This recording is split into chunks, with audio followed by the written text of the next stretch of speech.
Hello, we meet again in the News Broadcast Daily and following today's highlights. Vietnam and the German state of Hesse cement oral cooperation. Vietnam attends 6th Annual Conference and Meeting of International Association of Anti-Corruption Authorities in Malaysia. Tropical storm Gemi comes near Central Region.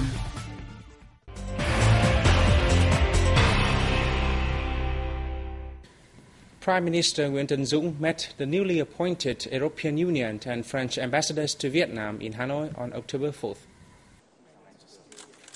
While receiving head of the EU delegation to Vietnam, Ambassador Franz Jessen, the Prime Minister asked the diplomat to work closely with relevant local agencies to boost Vietnam-EU multifaceted cooperation, especially in politics, economics, trade, investment and tourism. He also asked the two sides to speed up free trade agreement negotiations. He affirmed Vietnam's support for the EU efforts to enhance ties with ASEAN. Ambassador Jessen pledged to do his utmost to boost the Vietnam-EU multifaceted cooperation, especially in politics, economics and trade. He also expressed his wish that Vietnam will create favorable conditions for EU investors coming to the country. Welcoming French Ambassador Jean-Noël Poguet the same day, Dũng affirmed Vietnam's consistent policy of lifting bilateral ties to a new high to match their potentials. Vietnam will create favorable conditions for French investors to boost trade and direct investment in Vietnam, he said. Dũng further said Vietnam wants France to continue providing official development assistance to Vietnam, and the two sides should strengthen ties in education and training, science, technology and culture. The French ambassador said he hopes the Vietnamese government will create conditions for him during his tenure in Vietnam so that he can contribute to lifting the two countries' relations to a new height. Vietnam and the German state of Hesse will promote ties in economics, science, technology, transports, culture, education, justice, sports and tourism. This is part of a memorandum of understanding on priority cooperation between Vietnam and the state signed between Deputy Prime Minister Nguyễn Thiện Nhân and Hesse Minister President Volker Bouffier in Hanoi on October 4th. Under the MOU, both sides will promote the small and medium enterprise exchange program to increase their competitiveness, as well as the activities of the Vietnam-Germany University. The two sides will accelerate student and lecturer exchange programs for general and vocational training, jointly involved in infrastructure, transport and communications, and assist research and renewal programs. At a reception for Bouffier earlier the same day, Nhân proposed Hesse government assist Vietnam to set up a vocational training center in the north so as to improve Vietnam's human resources training and provide workers for Germany and other foreign businesses.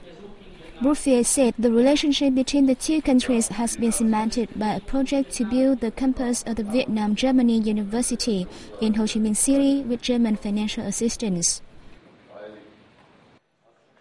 The same day, Bouffier met with National Assembly Vice Chairwoman Tòng Thị Phóng. Phóng affirmed that Vietnam will always treasure ties with the state of Hesse, a top economic, finance and education center of Germany as well as Europe. Phóng expressed her hope that Bouffier and Hesse parliamentarians will further their support in strengthening the cooperation between the Parliament of Hesse and the National Assembly of Vietnam.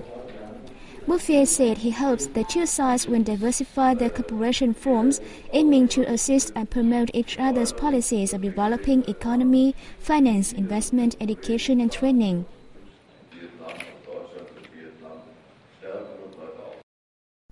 Bouffier was also received the same day by Foreign Minister Phạm Bình Minh.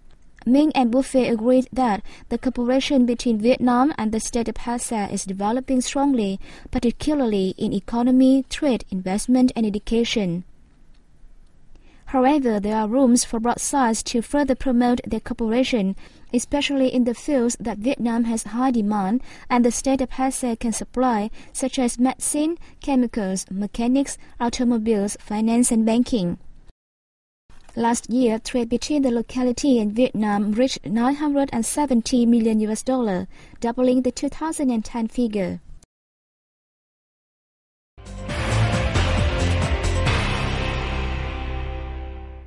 Deputy Director of the Supreme People's Procuracy, Nguyễn Hải Phong, is leading a delegation to the 6th Annual Conference and meeting of the International Association of Anti-Corruption Authorities in Kuala Lumpur, Malaysia. During the conference, the delegates focused their discussions on law enforcement, strategies for fighting corruption and international cooperation in the field. They will also debate training and technical assistance programs, sharing information and analysis, as well as preventing corruption through economic development. According to Lê Thế Chiến from the Government Inspectorate, Vietnam's delegation hopes to learn from other countries, especially Malaysia, which has developed various effective ways of combating corruption. The Government Inspectorate is currently drawing up a law that will have a serious impact on corruption, which it will submit to the next meeting of the National Assembly. It will focus on raising levels of transparency when filing and declaring assets and help to reduce corruption in the private sector in the same manner as developed countries. The event, which takes place from October 4th to 7th, has attracted over 1,000 officials from anti-corruption agencies representing 100 countries across the world. Garments and textiles exports in the last 9 months of this year are estimated at $11.25 billion, up almost 7% compared with the same period last year. The sector is likely to achieve its yearly export target of $15 billion. The U.S. is now Vietnam's largest importer of garments and textiles, accounting for 13% of the sector's total export value in September alone. Japan may also overtake the European Union to become the country's second largest export market if it remains at its current growth rate of 20%. There are some positive signs that exports are picking up in Argentina, Chile, Angola, Panama, and Australia, while exports to the EU in September dropped by 5 to 8% compared to August and by 5% from the previous year.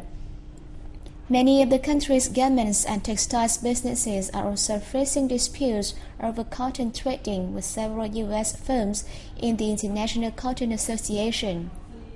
The Vietnam Textiles and Apparel Association are proposing that the government continues with the 275-day tax grace policy on imported materials to help address the problems businesses are facing.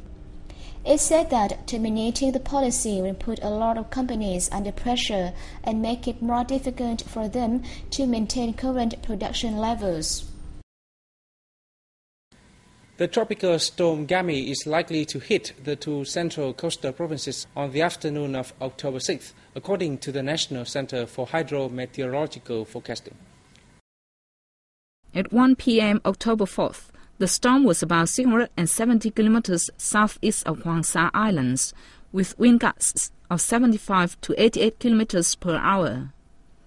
The center forecasts the storm will grow stronger in the next 24 to 48 hours.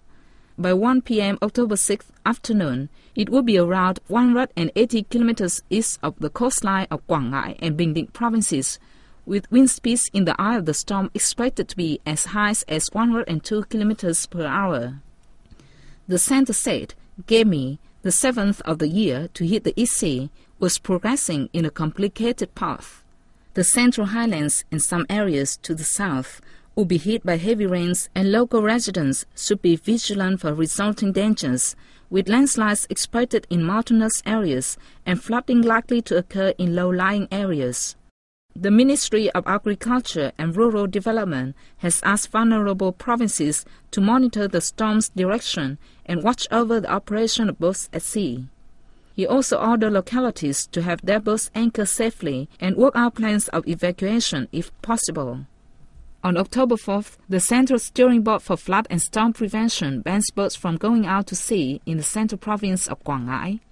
The Ministry of National Defense appointed more than 31,000 soldiers to be ready for rescuing work in the storm.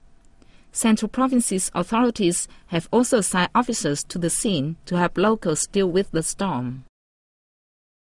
And this is the end of our news today. Thanks for watching and goodbye.